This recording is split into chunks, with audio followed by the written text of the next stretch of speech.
이제까지 베이직 교회를 담임하고 계시는 조정민 목사님이 쓰신 와이 지저스 책 함께 보아왔습니다. 지난주에는 이해랑 전도사님을 통해서 우리에게 나타난 하나님의 사랑과 공의, 그리고 그 십자가의 은혜를 경험함으로써 십자가를 지고 예수님을 따르는 삶에 대하여 보았습니다.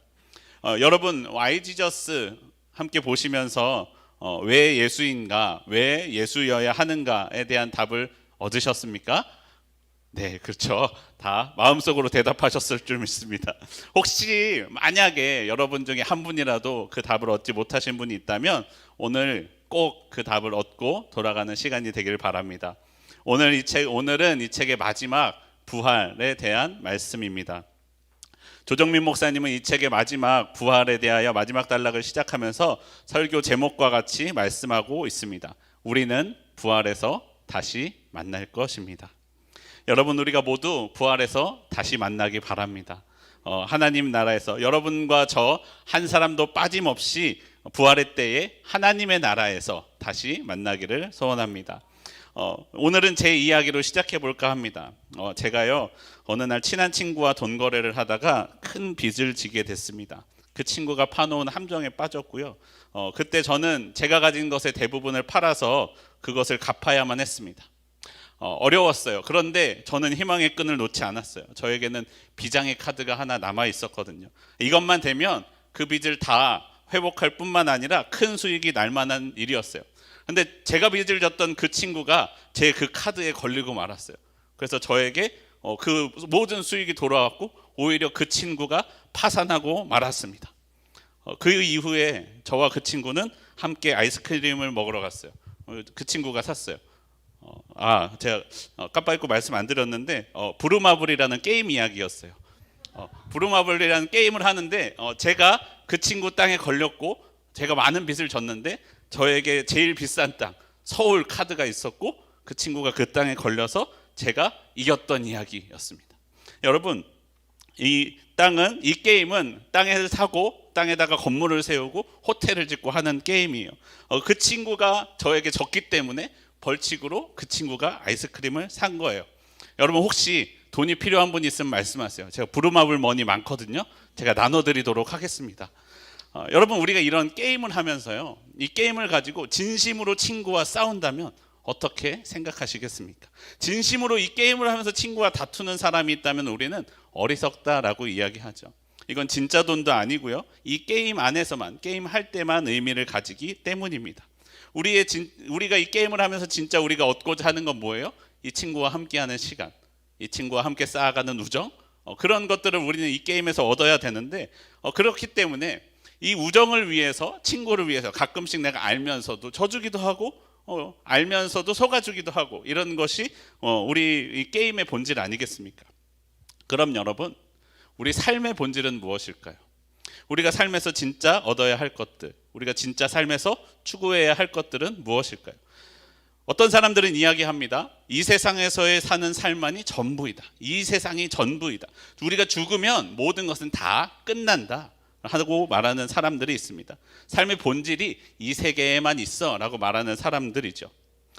하지만 그리스도인들은 그렇게 말하지 않습니다. 이 세상에서의 삶이 끝이 아니다, 이 이후의 삶이 있다라고 말합니다. 우리의 삶의 본질은 그 이후에 있다라고 말하는 사람들입니다. 우리는 이 세상에서의 삶이 끝났을 때 부활할 것이고, 이 세상에서의 삶을 통해 부활 이후의 삶이 결정될 것이다 라고 믿는 사람들입니다. 우리 삶의 본질은 눈에 보이는 세계, 이 눈에 보이는 세계가 아닙니다. 눈에 보이지 않는 세계, 영적인 세계, 육신의 눈으로 볼 수 없는 그 세계가 우리의 본질이다 라고 말하는 사람들이 우리 그리스도인들입니다. 우리가 함께 보고 있는 책, 지금 함께 보고 있는 와이 지저스를 시작할 때 혹시 첫 단원, 이미 한참 지났지만 첫 단원의 제목이 뭔지 기억하십니까? 메타 릴리전, 종교 그 이상.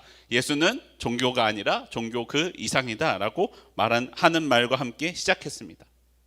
여러분, 예수는 종교가 아닙니다. 왜 종교가 아니냐?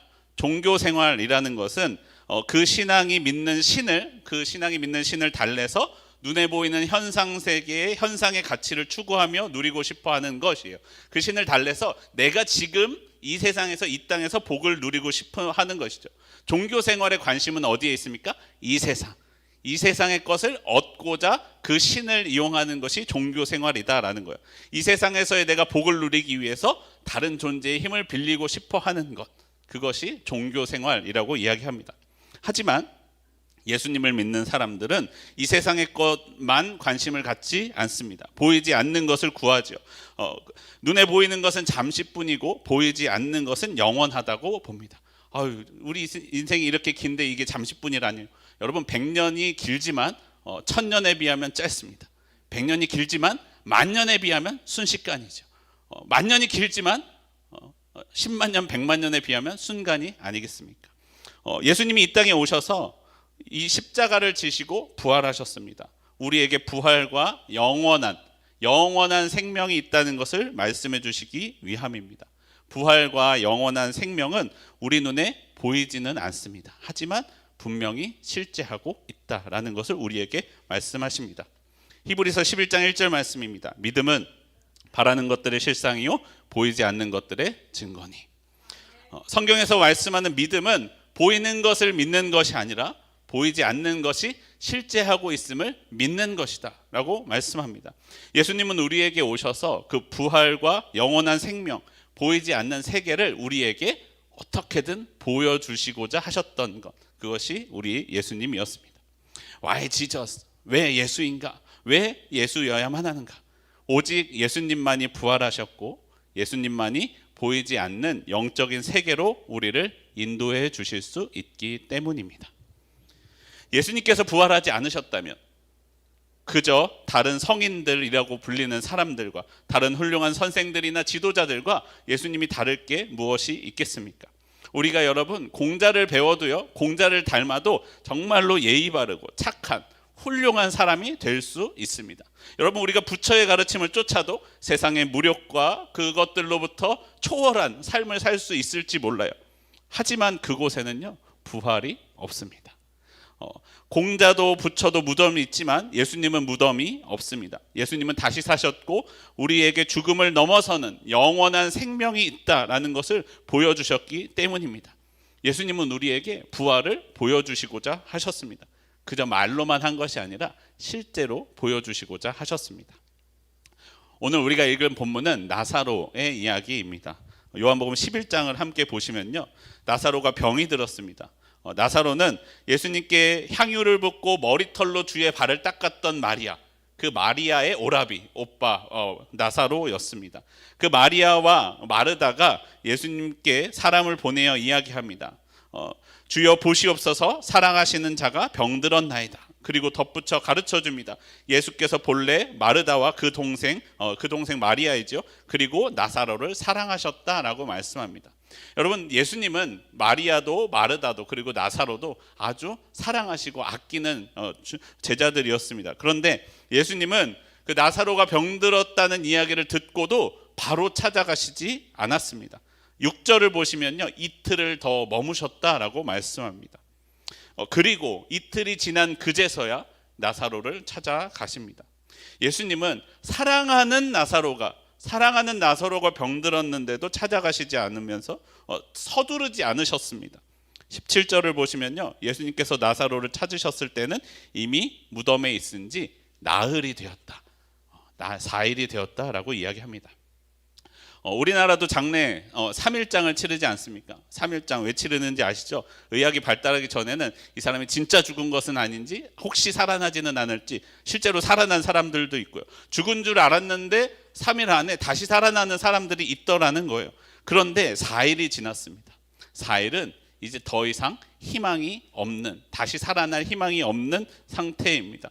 당시 이스라엘의 날씨를 생각하면요, 시체는 이미 썩기 시작했을 것입니다. 그래서 마르다가 이미 냄새가 납니다 라고 이야기하기도 합니다. 마리아는요, 늦게 도착한 예수님이 원망스러웠어요. 그래서 예수님의 발 앞에 엎드려서 말합니다. 예수님 왜 빨리 오셔서 이 자리에 계셨다면 오빠 나사로가 죽지 않지 않았겠습니까? 왜 이리 늦게 오신 것입니까? 마리아는 예수님을 원망하고 있습니다. 하지만 그런 생각을 가진 마리아와 마르다를 향해 예수님은 말씀하십니다. 요한복음 11장 25절과 26절, 오늘 본문이죠. 25절과 26절 함께 한 목소리로 읽어보도록 하겠습니다. 시작. 예수께서 이르시되 나는 부활이요 생명, 무릇 살아서 나를 믿는 자는 영원히 죽지 아니하리니 이것을 네가 믿느냐? 예수님이 부활이심을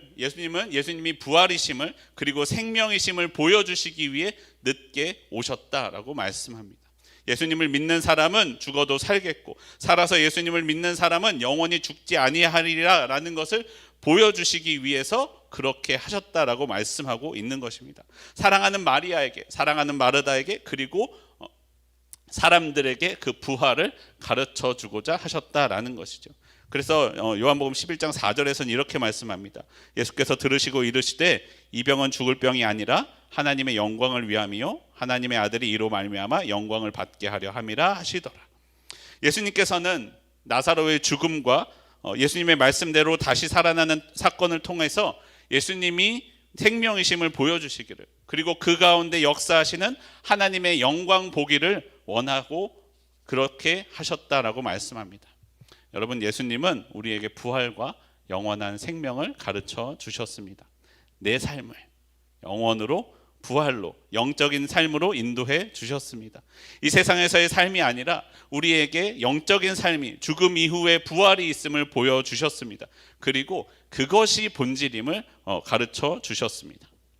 그런데 여러분, 오늘날 우리의 삶은 어떻습니까? 오늘날 나의 관심은 어디에 있습니까? 나의 관심이 영적인 세계에 있습니까? 아니면 이 세상에서 받아 누리는 이 세상에서의 복에 있습니까? 나는 왜 예수님을 믿고 있습니다. 여러분, 왜 예수이십니까? 예수님을 믿어 병이 낫기 위해, 예수님을 믿어 내 자녀가 좋은 대학에 합격하기 위해, 좋은 곳에 취직하기 위해, 좋은 배우자를 만나기 위해 예수님을 믿고 계시지는 않습니까? 오늘 내 신앙의 관심이 오직 이 땅, 이 세상에서 잘 먹고 잘 사는 것, 그것에만 집중해 있지는 않습니까? 내가 기도해서 좋은 배우자 만나고 좋은 대학 가고 우리 집값이 오르고 월급이 오르고 주식이 오르고 비트코인이 오르고 다 오르면 나는 복받은 사람입니까? 나는 그렇게 올랐으니까 복받은 사람이고, 너는 그게 오르지 않았으니 하나님의 저주를 받은 사람이다 라며 평가하고 있지는 않습니까? 여러분, 내가 교회를 다니면서 하나님께 하는 나의 기도나, 절에 다니면서 108배를 하면서 하는 저 친구의 기도나, 점집에 가서 점을 보면서 복채를 내는 그 친구의 기도나, 다 똑같은 내용을 똑같이 기도하고 있다면 나의 신앙이 그 친구들의 신앙과 다른 것이 무엇이 있겠습니까? 사도 바울은 우리에게 말씀합니다. 고린도전서 15장 19절, 우리 함께 읽어보겠습니다. 15장 19절입니다. 시작. 만일 그리스도 안에서 우리가 바라는 것이 다만 이 세상의 삶뿐이면 모든 사람 가운데 우리가 더욱 불쌍한 자이리라. 우리가 바라는 것이 이 세상의 다른 사람들과 같다면 우리는 이곳에 나와 예배드리는 것은 굉장히 어리석은 일이야. 여러분, 여기 계시면 안 돼요. 그렇게 생각하신다면 나가서 투자를 공부하고 공부해서 지식을 쌓고 1시간이라도 일을 더 하는 것이 우리를 복되게 할 것이다 라는 것이에요. 우리가 굳이 이 시간에 나와서 예배하고 기도하는 이유가 무엇입니까? 우리가 이 세상에서의 삶이 전부가 아님을 알고 있기 때문이 아니겠습니까? 믿고 있기 때문이 아니겠습니까? 세상 사람들은 자신의 복을 위해 물질적인 세상에 투자하고 있습니다. 하지만 우리는 영적인 것을 가꾸고 있는 것이죠. 영적인 것을 가꾸고 영적인 것에 투자하며 이 자리에 나와 있는 것이 아니겠습니까? 여러분, 영적인 것도요, 투자하는 만큼 변한다라는 것이에요. 성도 여러분, 우리는 무엇이 부끄럽고 무엇이 여러분의 자랑이 됩니까? 내가 부끄러워해야 되는 것은 내 집이 작고 내 수입이 적은 게 아니라는 거예요. 내 수중에 쌓인 것이 적고 많음은 우리의 자랑이나 부끄러움이 되지 않는다라는 것이에요. 우리의 자랑은 내가 그것을 통하여, 내게 있는 것을 통하여 어떻게 사용하고 있는가, 내가 내 삶을 무엇을 위해 시간을 쓰고 무엇을 위해 물질을 쓰고 무엇을 위해 내 마음을 쓰고 있는가를 돌아보며 자랑해야 됩니다. 그래서 고린도후서 10장 17절은 이렇게 말씀합니다. 자랑하는 자는 주 안에서 자랑할지니라. 내 삶이 하늘의 것, 영적인 것을 가꾸고 풍성하게 하는 일, 영적인 것에 투자하는 삶을 살고 있다면 우리는 그리스도인으로서 자랑에 마땅한 일입니다. 하지만 내가 그렇지 않다면, 영적인 것에 투자하지 않고 있다면, 내 관심이 오직 이 세상의 삶뿐이면, 내게 자랑할 것이 세상적인 자랑밖에 없다면 나는 마지막 날에 주님 앞에서 부끄러움을 당하게 될 것입니다. 만약에 여러분 예수님의 관심이 이 세상이었다면 그렇게 사셔도 돼요. 내가 믿는 예수님의 관심이 이 세상이었다면 그렇게 하셔야 돼요. 그런데 그렇지 않았다는 거예요. 우리가 믿는 예수님은 우리에게 영적인 세계, 부활과 부활 이후의 삶을 가르쳐 주기를, 영원한 생명의 세계를 말씀하기를 원하셨다라는 것입니다. 그렇기 때문에 여러분, 내 삶은 부활의 신앙이 되어야 합니다. 혹시 여러분 중에 부활에 하신 예수님을 만나지 못한 분이 있다면 꼭 만나셔야 합니다. 부활의 주님을 만나셔야 돼요. 과거 2000년 전에 부활하셔서 지금도 살아계시는 예수님을 어서 빨리 만나셔야 됩니다. 부활의 주님을 보아야 하고, 부활의 주님의 음성을 들어야 하고, 지금 나를 위해 십자가에 못 박히사 부활하셔서 다시 사신 그 예수님을 지금 늦지 않게 만나셔야 합니다. 그리고 그 부활의 주님을 믿어 부활의 삶을 사는 것, 그것이 그리스도인의 삶입니다. 여러분, 우리가 그런 그리스도인의 삶이 되어야 합니다. 그러면 여러분, 부활의 삶을 산다는 것, 그런 부활의 삶을 사는 그리스도인의 삶은 어떤 모습일까요? 첫 번째로 여러분, 부활의 삶을 살면 죽음에 대한 두려움이 없어집니다. 죽음에 대한 두려움이 없어집니다. 더 이상 죽음을 두려워하지 않아 죽음 때문에 못할 일이 없어지게 됩니다. 여러분, 예수님께서 십자가에 달려 돌아가셨을 때를 생각해 보십시오. 제자들은요, 모두 다 도망갔어요. 없어졌어요. 자신들도 붙잡혀서 예수님처럼 될 것을 걱정하였기 때문이죠. 그런데 부활하신 예수님을 만난 제자들의 모습은 어떻습니까? 더 이상 두려워하지 않습니다. 제자들의 삶이 바뀌었어요. 부활하신 예수님을 만난 제자들은요, 삶의 목적과 삶의 방향성이 전혀 그 이전과 달라져 버렸습니다. 부활을 모르는 이들이 보기에는 쟤네 왜 저래? 하고 무모해 보이는 일들을 하기 시작합니다. 숨어있고 도망하던 제자들이요, 나가서 복음을 전하기 시작합니다. 심지어는 제사장들과 종교 지도자들 앞에서도 복음을 선포하는 것을 주저하지 않습니다. 두려워하지 않습니다. 이게 다 부활하신 예수님을 만났기 때문에 가능했던 일이었습니다. 여러분, 지금 여러분의 삶을 두렵게 하는 것은 무엇입니까? 내가 코로나에 걸릴까? 다른 질병에 걸릴까? 두렵습니까? 아니면 아까 기도할 때도 말씀하셨지만 러시아와 우크라이나 전쟁처럼 우리 땅에도 전쟁이 나지는 않을까 두려우십니까?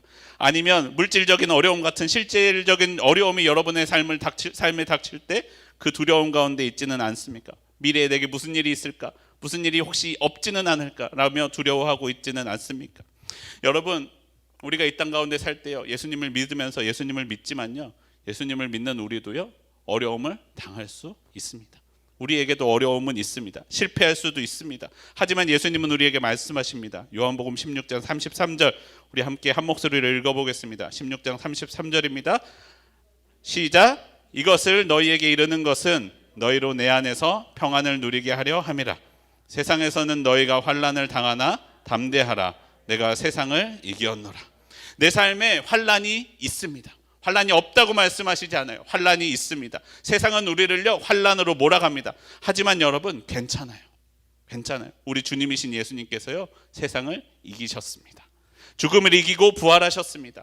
우리에게 환난이 있지만 더 이상 두려워하지 않아도 됩니다. 부활의 주님을 만나면요, 환난 가운데에도 두려움을 이기고 주님의 평안을 누릴 수 있다라고 말씀하십니다. 주님이 주시는 평안 안에서 내 삶에 찾아오는 두려운 일들을 환난보다 더 크신 그 주님 때문에 이겨나갈 수 있다라고 말씀하십니다. 평안은 그 환난을 이겨나갈 수 있는 힘이 됩니다. 과거 초대교회 성도들은요, 지하 동굴에 갇혀 살면서 그들의 손에는 사실상 아무것도 없었습니다. 손에 쥔 것이 없었어요. 하지만 오직 부활의 믿음 하나만으로 그 동굴에서 살았습니다. 그 시간을 견딜 수 있었어요.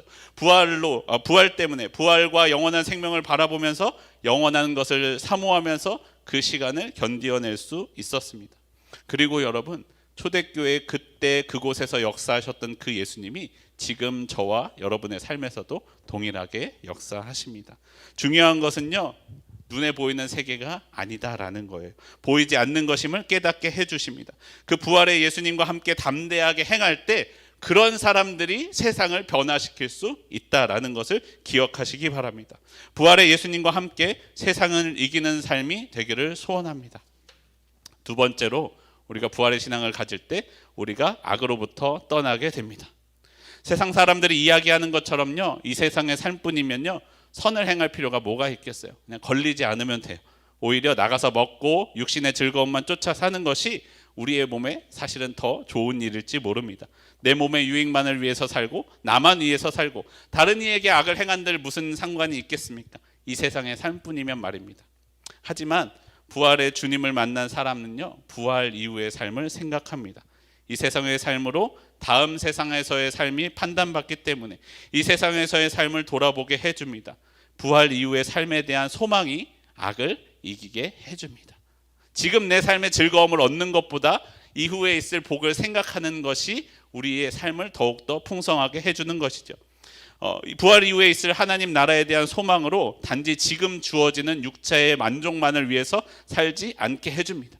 나를 진짜로 풍성하게 해주고 나를 진짜로 만족하게 해주고 나를 진짜로 채워줄 것을 알고 있기 때문이죠. 죽음 이후의 진짜의 삶을 위해서 이 세상에서의 삶을 사용할 수 있게 됩니다.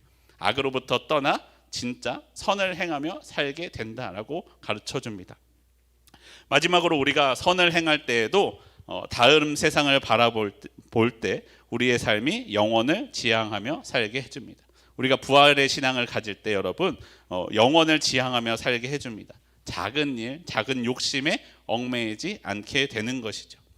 여러분 제가요 대학교 다닐 때요 유학을 가고 싶었어요. 공부를 더 많이 하고 싶었어요. 더 많이 배우고 교수같이 이렇게 좀 가르치는 일을 했으면 좋겠다라고 생각했어요. 그럼 가면 되잖아요. 가면 되는데 가지 못했어요. 왠지 아세요? 그때 제가요 내가 유학 가서 공부하고 있는데 주님이 오시면 어떡할까라고 생각했어요. 주님이 그때 오시면 주님이 나에게 오셔서 의호야 너는 나를 위해 뭘 했니? 공부했는데요. 그게 하나님의 나라를 얼만큼 세웠니? 물으셨으면 할 말이 없을 것 같은 거예요. 걱정이 되었어요. 저에게는요 그때요 예수님을 믿는 믿음이 있었죠. 다시 오실 것을 믿는 믿음이 있었죠. 그런데요 예수님이 다시 오시는 그날은 제게 부활의 삶이 시작되는 기쁨의 날이 아니라 제 삶이 판단받는 심판받는 두려움의 날이었던 것 같아요. 부활의 신앙이 없었다고 말할 수도 있겠죠. 하지만 여러분 우리에게 부활의 신앙이 있다면 오늘 밤 지금 당장 나를 데려가신들 무슨 상관이 있겠습니까? 여러분 오늘 나에게 당장 죽는 일이 벌어진다면 그것이 두려운 것이 아니죠. 우리에게는요 이미 영생이 영원한 생명이 선물로 주어졌기 때문입니다. 이 육신의 유한한 생명을 가지고도요 영원과 연결된 영원한 일을 함께 할 수 있는 것, 영원한 생명이 있는 것처럼 하는 일을 할 수 있는 것을 우리에게 가르쳐 줍니다. 오늘 여러분의 삶은 어떻습니까? 영원을 바라보며 살고 계십니까? 내 삶이 영생으로 이어졌고 죽지 않고 영원한 생명을 살아갈 것을 생각하며 살고 계십니까? 영생을 선물로 주셨다는 예수님의 말씀을 내가 믿는다면 내가 하는 모든 일이 부활과 영원한 생명과 연결된 관계된 일이 되어야 하지 않겠습니까? 어떻게 내 일이 영원한 생명과 관계될 수 있을까? 내가 어떻게 영원한 생명을 가진 사람으로서 살 수 있을까? 늘 기도하고 고민하며 결정해야 하지 않겠습니까? 여러분 내가 학교에서 공부를 하든지 집에서 주방에서 밥상을 차릴 때든지 회사에서 책상에 앉아 있을 때든지 내가 차를 운전하든지 밥을 먹든지 언제나 주를 위하여 할 때 내가 주를 위하여 살아간다면 내 삶에 하나님의 다스림, 하나님의 나라가 그곳에 임하는 것이 아니겠습니까? 두려워서 하는 것이 아니라요 영원과 관계된 영생을 생각하면서 하는 일이 된다면 말입니다. 사랑하는 성도 여러분, 우리 주님께서 부활하셨습니다. 아멘 하지 않으셔도 우리 주님은 부활하셨습니다. 그리고 예수님을 믿는 우리도 부활할 것입니다. 우리들은 부활할 사람의 삶을 살기를 소원합니다. 내가 이 땅 가운데에서 부활을 살아 이 땅 가운데서 하나님의 나라가 임하게 하는 삶이 되기를 바랍니다. 부활이라는 놀라운 선물을 받은 여러분, 영원한 생명으로 살아가는 저와 여러분의 삶이 되기를 소원합니다.